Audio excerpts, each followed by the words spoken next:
నిరంతర విద్యుత్పై ఈ నెల 16న కేంద్రంతో ఏపీ ఒప్పందం. సౌర విద్యుత్ పార్కు పైన అదే రోజు ఎన్టీపీసీతో అవగాహన. అట్టహాసంగా బతుకమ్మ వేడుకల నిర్వహణకు కసరత్తు. సంస్కృతిని చాటేందుకు తెలంగాణ సర్కారు ప్రయత్నాలు.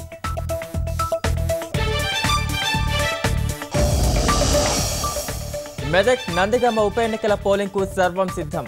మరో గంటలో ఓటింగ్. పటిష్ట ఏర్పాట్లు చేసిన ఈసీ.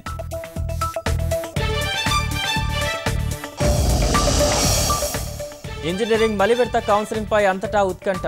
ప్రభుత్వాలు ఏమైనా చేయకపోతాయా అని విద్యార్థుల ఆశ.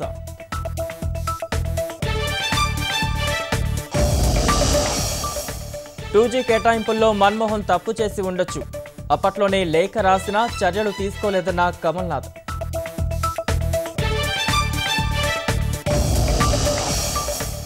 కాశ్మీర్లో ముమ్మరంగా సహాయ పునరావాస చర్యలు.